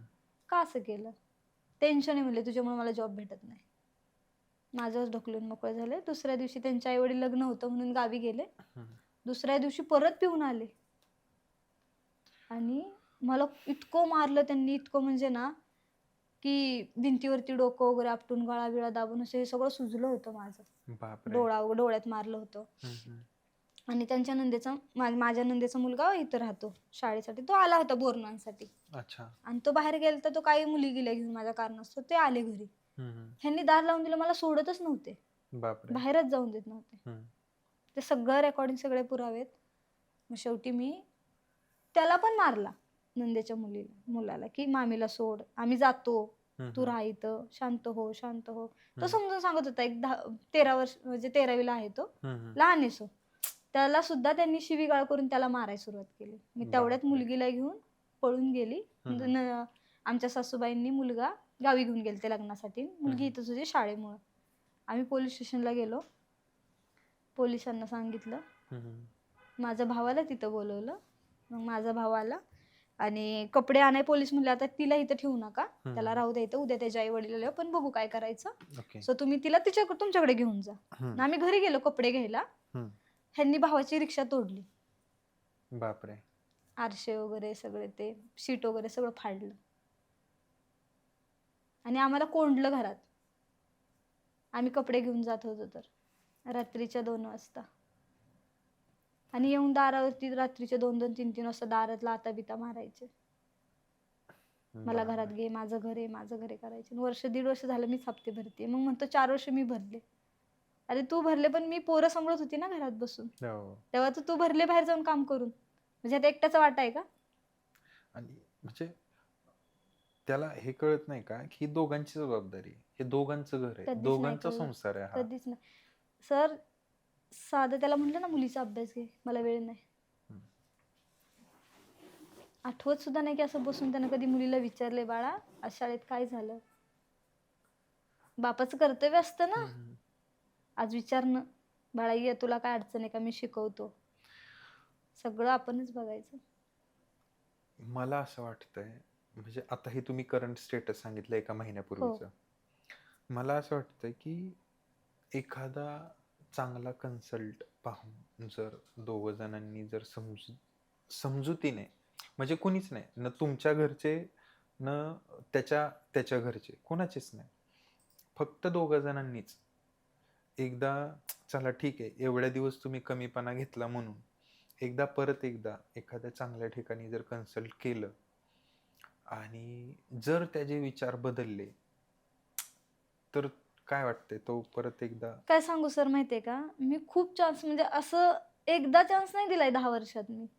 3 महिने 6 महिने मीटिंग घेऊन चान्स देऊन देऊन ना मी आता शेवटच्या स्टेजला येऊन पोहोचले. का माहितीये, दरवेळी चान्स दिला ना जास्त केलं, म्हणजे जे कमी प्रमाण होतं ना ते वाढत गेलं दरवेळी, म्हणजे डबलच करायचं त्याच्या. हा म्हणजे आता पण लिटरली ह्या 6 महिन्यापूर्वी त्यांनी लिहून दिले मला स्टॅम्प वरती, मी दारू पिणार नाही, मी तंबाखू खाणार नाही, मी असं करणार नाही. त्याच्या आई वडील आले, तो आला, दारू पिला लागला, भांडणं मला मारलं. त्याच्यानंतर त्याच्या वडिलांना मी बोलवून घेतलं, मी दादाकडे निघून गेली, त्यांना बोलून, ते म्हणले ठीक आहे तू ये, मी त्याला घराच्या बाहेर काढतो, तू ये, आपण पोरं घेऊन राहू एकत्र, त्याला जाऊ दे कुठं जायचं तिकडं. ह्या गोष्टी मला बोलवलं इथं परत, आणि त्याला कुठंच नाही पाठवलं सर. अच्छा. मग मी बोलले की एक तर तो राहील किंवा मी राहील, तो सुधर, मी नाही मार खाऊ शकत म्हणलं रोज उठून, मला नाही सुनत, मी कामावर पण जायचं, घरी येऊन हा तमाशा, मी कसं जगू म्हणलं. त्याला माळ घालाय नेलं आळंदीला, माळ घालून आणली. इलेक्शनचा काळ आता तुम्हाला माहितीये कसा असतो. हायला काम नव्हतं, घरीच होता, मी रोज विचारायचे काम कर काम कर, काहीतरी कर म्हणायची, रोज 200-300 रुपये तरी आण घरात, वरचा खर्च तरी निघल ऍटलिस्ट. त्याची मानसिकताच नव्हती काम करायची. काय शिकलाय तो? कॉलेज DY पाटीलला कॉलेजला हे झाले हॉटेल मॅनेजमेंट, ते सांगते. राईट, बरोबर, हॉटेल मॅनेजमेंट झालंय. एखादा असता, मी जर असतो ना, मी तर म्हणलं असतं चला काहीच नाही ना, चला वडापावचा गाडा टाकू. म्हणजे एवढी तर अक्कल देवानी दिलेलीच आहे की बाबा काही नाही झालं तर काहीतरी करू शकतो माणूस, एवढा पण शंड राहू शकत नाही. त्यासाठी मानसिकता लागते माणसाची काम करायची. मी तर तेच करायची ना, आता मला का बाहेर काम भेटत नव्हतं, चला ठीक आहे एक ब्लाऊज शिवला 300 रुपये निघाले, काहीतरी घरात बसून शून्यात राहण्यापेक्षा काहीतरी एक प्लस कुठलं तरी. 300 रुपये माझे स्वतःचे आहेत ना, मी आज कुठेही खर्चू शकतो, त्याच्यासाठी तुझ्या पुढे हात पसरायची गरज नव्हती ना. बरोबर, ह्या मानसिकतेनेच करत होती ना. एक्झॅक्टली. आज 300 रुपये तर रोज निघतोय, नाही निघत का रानात काम कष्ट करण्यापेक्षा. सो मी घर बघून पोरं बघून 2 तासात एक ब्लाऊज शिवून 300 रुपये तरी काढतच होती. बरोबर आहे, काहीच नव्हती करत असं तर नाही ना. अगदीच अगदी, म्हणजे हातभार दोघांचाही तेवढाच होता. असं माझं 10% असेल, त्याचा 90% असेल, पण ऍटलीस्ट 10% तरी होता. बरोबर आहे, मी म्हणतच नाही माझा 100% होता म्हणून, किंवा 50-50 होता, मी 10% म्हणते माझा होता, पण होता ना. सो मग आता काय स्टेटस आहे सध्या? कोर्टातनं पण त्याने काउन्सिलिंग मागून घेतलं की मला काउन्सिलिंग द्या, मला एक चान्स द्या. तिथं पण त्याने लिहून दिलं. एकदाच काउन्सिलिंगला आला, त्याच्यानंतर परत आलाच नाही. तो येतच नाही, तो फेसच नाही करत गोष्टी, फेसच नाही करत तो. चांगल्या संसाराला स्वतःच्या हाताने पायावरती धोंडा मारून घेतोय पोरगा. नाही, आणि अजून तो म्हणतो की तुझ्यामुळं माझं वाटोळं झालं, माझ्यामुळं त्याचं वाटोळं झालं, माझ्यामुळं तो बिघडला, असं म्हणतो तो. मी पण एक मुलगा आहे. मग ठीक आहे, माझ्यामुळे तू बिघडलास ना, हम्म. मग तू तुझ्या मार्गाने, मी माझ्या मार्गाने. तुम्हाला खरं सांगू का, मी पण एक मुलगा आहे, मी पुरुष आहे. माझ्याही घरी आई आहे, बहीण आहे. तर आपल्याला माहिती आहे की आपण, चला आपल्याला घरच्यांनी जरी शिक्षण नसेल दिलं तरी आपल्यात ते गुण असावे लागतात की बाबा समोरच्याला समजून घेण्याचे. ती जर मानसिकता ठेवलीच नाही ना, तर मग तुम्ही काहीच कामाचे नाही. तुम्ही जी 2 मुलं सोन्यासारखी आता आहेत तुमच्याकडं, त्यांचं फ्युचर काय? काहीच नाही, ह्याला त्यांचं पडलंच नाहीये ना. दरवेळी तो म्हणतो पोरांसाठी मला माफ कर. अरे केलतं, तुला पोरांसाठीच घरात घेतलं, 6 महिने तुझ्या आई वडिलांनी तुझ्या डोळ्यांनी बघितलं, तुला माळ घातली. त्या दिवशी पण त्यानं हे झाल्याच्या नंतर ना, आत्ता एवढी मोठी भांडणं केली सर हम्म. त्यानं आई वडिलांना पण शिवीगाळ केली. मग या मानसिकतेच्या पलीकडं मग तुम्ही जर काय ते अर्थच ऐकलं ना नाही. रेकॉर्डिंग, हम्म. तुम्ही म्हणताल तो माणूस म्हणायच्या पण लायकीचा नाही, माणूस म्हणून घ्यायच्या पण लायकीचा नाही. ज्याला आई बापाची किंमत नसते ना, हो, तो समाजात कोणाचीच किंमत नाही करू शकत. नाही करू शकत. खरंय. 3 वाजेपर्यंत आई बापावर भांडत होता. हम्म. म्हणजे दारू पिला, हम्म. मी त्यांना सांगितलं होतं ते ड्रिंक केले, घरात घेऊ नका, तमाशा होईल. मला माहिती होतं ना यांची हम्म. सवय. हम्म. मी ब्लाऊज वगैरे शिवला, मी काम करत होते माझी 11 वाजता आले, त्याच्या आईनं घरात घेतलं, मी हम्म. नको म्हटलं तरी, हम्म. खाऊ घातलं त्याला, हम्म. जेवण गरम गरम, हम्म. माळ घालून तो दारू पिऊन आला. कुठं फेडणार हे पाप तुम्ही? मग मी बोलले त्यांना, तुम्ही खोटी माणसं आहेत म्हणले, तुमच्या माळा खोट्या आहेत, तुम्ही रोज देवदेव करता, देवपूजा 2 तास करता, अर्थ नाहीये म्हणले त्या गोष्टींना. जर तुमचा तो वर्ग दारू तुमच्या समोर पिऊन तुम्ही नाहीच म्हणताय, तर तुम्ही खोटीच माणसं आहे ना. बरोबर आहे. माझे शब्द खटकले सर त्यांना. हम्म. तो आम्हाला असं कसं बोलू शकतीस? आणि म्हणजे माळा माळा घालून दारू पिलेलं चालतं, सगळं चालतं, बोललेलं नाही चालत. बोललेलं नाही चालत. ते कसं लागतं मग त्याच मनाला दिवशी मग? त्यांनी इतका पान उतारा केला आई वडिलांचा 3 वाजेपर्यंत. हम्म. रात्रीच्या त्यांना हकलत होता घराच्या बाहेर, निघा माझ्या घरातनं, माझं घर आहे. नाही, मग मी तर खरंच म्हणतो, मग अशा मुलांसोबत राहण्यापेक्षा आहे ना, जो आई वडिलांची इज्जत नाही करत ना, ज्याला रिस्पेक्ट नाहीये, ज्याला मुलांची काळजी नाहीये स्वतःच्या, हा माणूस स्वतःही काय करू शकत नाही, दुसऱ्याचंही काय करू करू देऊ शकत शकत नाही.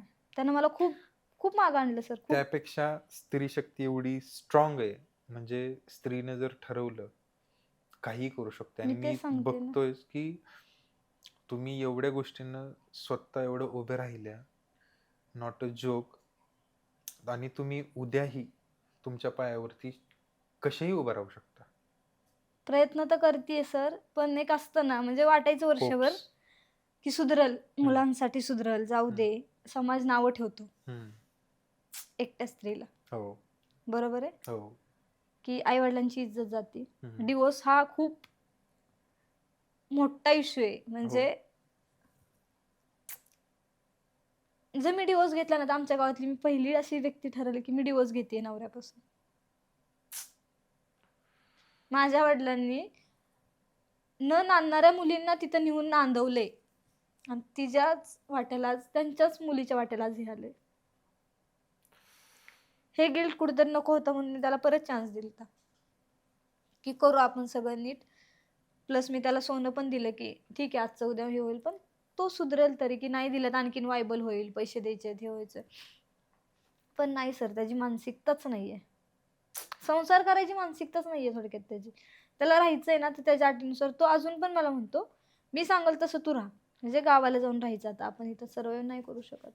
पुण्यात घेतलेलं घर, ह्या गाड्या, भाड्यानं द्यायचं, त्याचं भाडं येईल, त्याच्यात हप्ता जाईल. मग स्वप्न काय आहेत तुमची? मग काही काय नाही, म्हणजे मुलांसाठी काहीच नाही. त्याची काही स्वप्न नाहीत. पोद्दार स्कूल म्हणजे नॉट अ जोक.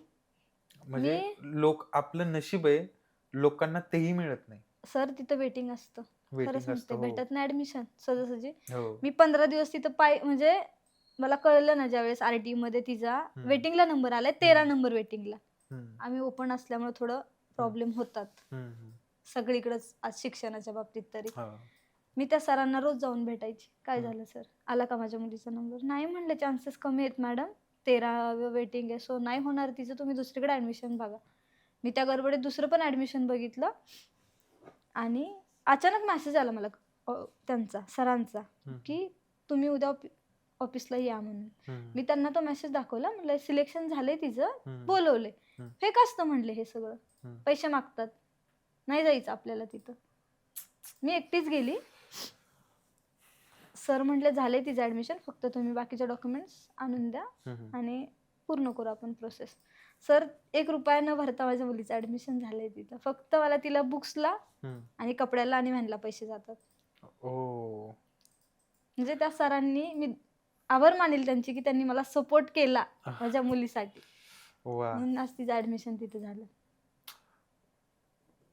म्हणजे माझ्या मावस म्हणजे भावाची मुलं तिथं आहेत शिकायला, त्यामुळे मला ह्या गोष्टीची माहिती होती. हो, पोद्दार स्कूल म्हणजे खूप चांगलं स्कूल आहे. पुण्यातलं टॉपचं स्कूल आहे. हो. आणि ह्या माणसाचं स्वप्न आहे पोरगीला गावाला न्यायची आणि मराठी शाळेत टाकायची. तुम्ही मानसिकता बघा, म्हणजे काय त्यांची ठीक मानसिकता आहे, आहे. म्हणजे मराठी शाळेला विरोध नाहीये, पण मानसिकतेला विरोध आहे. मिळालंय तर तिच्या नशिबाने तिला मिळालंय, मिळालंय, हो. तुम्ही नाही दिलं तिला. ते बरोबर जर बरोबर तुम्ही दिलं असतं तर तुम्ही हिसकावून हम्म, घेण्याचा अधिकार होता की बरोबर बाई मी तुला हम्म, परिस्थिती होती म्हणून घातली, हम्म, आता माझी परिस्थिती नाहीये, सो तू मराठी शाळेत शिक. मी बरोबर नाही विरोध करत आहे त्या हम्म, गोष्टींना. मी हा. माझ्या मुलाला आता मराठी शाळेतच टाकणार आहे. हम्म. म्हणजे विचार करा, म्हणजे आपल्याकडं खरंच कॅपेबिलिटी आहे पुढे जाण्याची. जर ठीक आहे, तुम्ही गावाकडेच असता, एज्युकेशन नसतं, हो, काहीच नसतं, आपल्याला मजुरीच करायची, म्हणजे 200 रुपयाच्या वरती आपल्या घरात पैसाच येणार नाहीयेत, म्हणजे त्यावेळेस आपण समजू शकतो. पण इथं आहे, स्वतःच्या कर्मानी स्वतःच्या नशिबानी आलो इथपर्यंत, तर ह्याच्या पुढेही जाल. म्हणजे आज लग्न झालं, आई आई वडील झालो, तर आपण तर उद्या जाऊन आपण आपल्या मुलांची जबाबदारी सांभाळणार आहे. मुलां तू 20,000 कमव, मी 10-15,000 कमवते, नाही भागणार. ठीक आहे ना, बाकीच्या गरजा सोड, बेसिक गरजा तर भागतात. खूप आरामात भागतात. म्हणजे मुलं किती, नाही भागू शकत. ऍटलिस्ट मुलांचं तरी खूप चांगल्या पद्धतीने होऊ शकतं. बेसिक लाईफ खूप चांगल्या पद्धतीनं सस्टेनेबल, खूप होऊ चांगली शकते ना. लाईफ जगू शकतो. मी कुठे तुला म्हणले तू 80,000चा आण घरात, हम्म, कधी अपेक्षाच केली नाही ना तुझ्याकडून. बरोबर आहे. तुम्हाला आता हीच गोष्ट घे, कधीच नाही अपेक्षा केली मी. जे म्हणजे वाटायचं ना असं, कुठेतरी वाटायचं की स्वतःच्या हिमतीव करायचं, नाही तर नाही करायचं. रोज म्हणजे त्यांनी रोज रोज अंडी चिकन जरी आणलं तरी तो म्हणजे काही प्रॉब्लेम नाही. म्हणजे सगळंच बेसिक, म्हणजे मुलांच्या कपड्यापासून सुद्धा सगळं खूप आरामात जाऊ भागू शकतं, शकतं. भागू शकतं. मेंटॅलिटी पाहिजे ना मेंटॅलिटी पण ती. पाहिजे. आणि मुलं कुठं आहेत आता मी सध्या मग? माझ्याकडेच आहेत. खरं सांगू सर, गावाकडं सगळ्यांना गर्व वाटायचा हम्म, की हिनं पुण्यात जाऊन स्वतःच्या हिमतीवरती घर घेऊन दाखवलं. म्हणजे माझे वडील गर्वानं सांगायचे सगळ्यांना हम्म, की माझ्या मुलीनं पुण्यात घर घेतलं. हम्म. गर्व असतो ना. गरज हो. आमच्या मुलीनं केलं माझ्या. मला 11 दीर आहेत.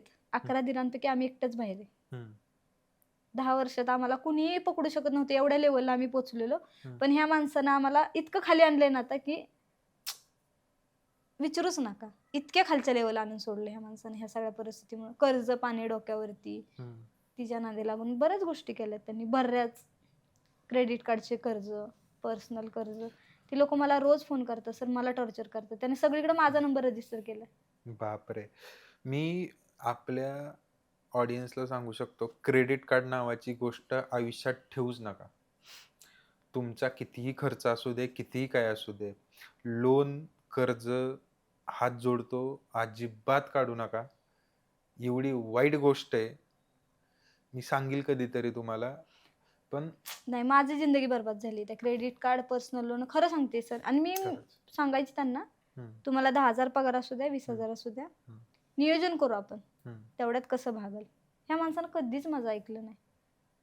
तुला काय कमी पडतंय का, तेवढं बोल फक्त म्हणायचा. मग आता तुमचं आता ते सध्या बाहेर आहे घराच्या? एक 8 दिवस झालं, हम्म. 15 दिवस झालं असते. पण रोज टॉर्चर आहे, नाही, रोज माझं मला आणि माझ्या खरंच घरच्यांना. माझं खरंच जेन्युइन मत आहे, तुम्ही एकटे लढू शकता. आज स्त्री खूप चांगल्या पद्धतीने एकटी लढू शकते. हे बघा, जिथं त्रास असेल ना, मग तिथं राहण्यातही काय अर्थ नाही. काहीच अर्थ मनुष्य नाही. जन्म एकदाच आहे. आनंदाने जगलं तरच ह्याचं पुढं काहीतरी होणार आहे. ह्या त्रासात राहून आयुष्य काढणं म्हणजे आपण आता एक नरक यातना नरक त्या मगाशी ताई बोलल्याच आलत्या नरक पोटासाठी. नरक यातना भोगावे लागतात. नरक आणि यातना ह्यात आमचं काही नाही जात सर. एक लेडीज काय विचार करते माहितीये का, ठीक आहे आपलं लाईफ झाली खराब, आपल्या मुलांची होऊन आहे बरोबर. म्हणून ती चान्स देत असते समोरच्या व्यक्तीला, आणि हो. तिथंच ती चुकती. ती स्वतःसाठी ती स्वतःसाठी लढतच करतच नाही नाही. स्वतःसाठी की नाही. करू शकते. हम्म. ठीक आहे, आपण मुलांना नाही सगळं देऊ शकत जो एक बाप देतो, हम्म. पण ऍटलिस्ट सुखाने अर्धी भाकरी तर देऊ शकतो. हो. प्रेम देऊ शकतो, त्याला एज्युकेशन देऊ आणि ह्या शकतो. असल्या वातावरणात भांडणात मुलांच्या डोक्यावर खूप परिणाम होतात सर. हो हो. खूप म्हणजे माझ्या मुलीच्या ह्याच्या एवढाही झालता ना, त्या मॅडमने मला खूप ओरडल्या स्कूलला बोलून, हम्म. तुमची मुलगी एवढी हुशार असताना सगळ्या विषयात नापास झाली, तुम्ही कुठेही राहा पण तुमची मुलगी तुमच्या जवळ ठेवा. हम्म. तुमचं काय असेल घरगुती वाद ते मला माहित नाही, पण तुमची मुलगी तुमच्याकडे ठेवा, तिच्या शिक्षणावर परिणाम व्हायला लागला. परत जशी मी आले ना सर, ती मी नाही म्हणत की खूप हुशार आहे, पण ऍटलिस्ट नापास तरी नाही होत. हम्म. ना बरोबर. तिला कुठला क्लास आहे, ना मला तिला वेळ देता येतो अभ्यासासाठी, कारण नाही मी तिच्याकडे लक्ष देऊ जॉब शकत. करून घरचं काम करा, मुलं सांभाळा. प्लस घरी येऊन मी मशीनचं काम बंद नाही केलं, कारण ती माझी पॅशन आहे, मी ते नाही बंद करू शकत. वा यार, हे मला खूप छान वाटलं यार. म्हणजे मी कुठंही थांबलेले नाहीये तुम्ही, कुठंही. म्हणजे कुठंच नाही. म्हणजे एवढा एक प्रयत्न. माझी आवड आहे. कसं आहे माहितीये का, आपल्याला जॉब एक वेळ हे नाही करू शकत, पण आपली जी कला असते ना, ती आपल्याला कधी उपाशी नाही राहू देत. नाही राहू देत, खरंय. सो आजच्या आपल्या प्लॅटफॉर्मच्या मार्फत तुम्ही आपल्या बहिणींसाठी किंवा आपल्या ऑडियन्ससाठी तुम्ही काय सांगाल की? दोनच गोष्टी सांगेल. एक तर मुलगा बघताना बॅकग्राऊंड बघा, पैसा बघू नका किंवा गरीब श्रीमंत बघू नका. आणि असं की एक ह्या मुलींना सांगेल की ज्यांचं लग्न झालंय त्या मुलांच्या प्रेमात कधीच पडू नका. त्याच्यामुळं ना म्हणजे त्यांचे फ्युचर ठीक आहे, त्यांचं तुझं चांगलं होतं, पण जी स्त्री असते ना तिच्या मुलांचं लाईफ खराब होते. खरं. तुम्ही प्रेमात पडा, पण मग त्या व्यक्तीला तरी त्रास देऊ नका. खरं. जो तिसरा आहे त्याला तुम्ही एकत्र व्हा, त्या व्यक्तीला वेगळं करा. मी ह्या मताची आहे. खरं. आणि तिसऱ्याचं आजकाल ओझं घेऊन. मुलींना काय झालंय माहित नाही, मुलांना काय झालंय माहित नाही. मुलं काय करतात, लग्न झालेल्या बाईंना ट्रेंड चाललाय सध्या इन्स्टा, म्हणजे एवढं बघते ना की 40च्या 35च्या बायका एकट्या असल्या की त्या टाकतात आता. आणि प्रत्येक बाईंना मी सांगते की पर्सनल लाईफ ना थोडीशी सिक्रेट ठेवा, अशी ओपन नका करू समाजासमोर, जेणेकरून कोण आपला फायदा घेईल. सही बात आहे. कारण काय असतं ना, एकटी बाई दिसली ना आणि लोक इतकी गोड गोड बोलतात आणि फसवतात, पण त्याचा पस्तावा त्यानंतर होतो. त्याच्यापेक्षा आता सतर्क व्हा की आपली पर्सनल लाईफ जी आहे, आपल्या लाईफमध्ये काय चाललंय, आपल्या लाईफमध्ये कोण आहे नाही, हे कधीच रिव्हील करू नका. कधीच. म्हणजे त्याच्यासाठी तुम्हाला व्ह्यूज मिळतील, पैसा मिळेल, पण इज्जत मिळणार नाही सर. खरं. बाईची इज्जत एकदा गेली ना की ती नाही परत येत. पुरुषांना इज्जत 10 वेळा मिळते, बाईला मिळत नाही. सो मी एकच सांगेल एवढंच. ज्यांनी तुम्हाला सपोर्ट केला तुमच्या ह्या पडत्या काळात, हो, त्यांच्यासाठी काय सांगाल? की मैत्रिणी आणि आई वडील आणि भाऊ, त्यांच्यामुळे मी आज उभी आहे. नाही तर मी नसते सर्वाईव्ह करू शकली. मी जीव द्यायचा 2 वेळा पण प्रयत्न केला, पण सपोर्ट केला माझ्या मैत्रिणीने खूप, की तू लढ, तू अशी नव्हतीस, कॉलेजला डॅशिंग होतीस, तुला मुलं घाबरायची, तू आता अशी का राहतेस, तू का घाबरतीस, परिस्थितीला सामोर जा, परिस्थिती बदलल, मुलांमुळे जग. आणि मी खरंच सांगते सर, मी मुलांमुळे फक्त उभी आहे. की आई नसेल ना, मुलांना कोणी नसतं. हो, आईची जागा कोणीच घेऊ शकत नाही. मुलं बाप नसेल तर जगतात, आई नसेल तर नाही जगू शकत. आणि मी बघितलंय की 1.5 महिन्यात माझ्या मुलांचे काय हाल झालेत.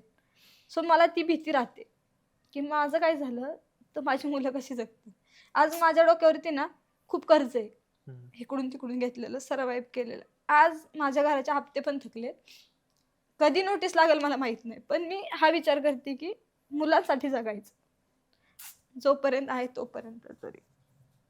बाकीचं मग जे हे बघा, नशिबाच्या गोष्टी असतात, शेवटी आपण म्हणतो ना की नशिबात असतं तेच होतं. सो मी ऍक्सेप्ट केलंय सगळं.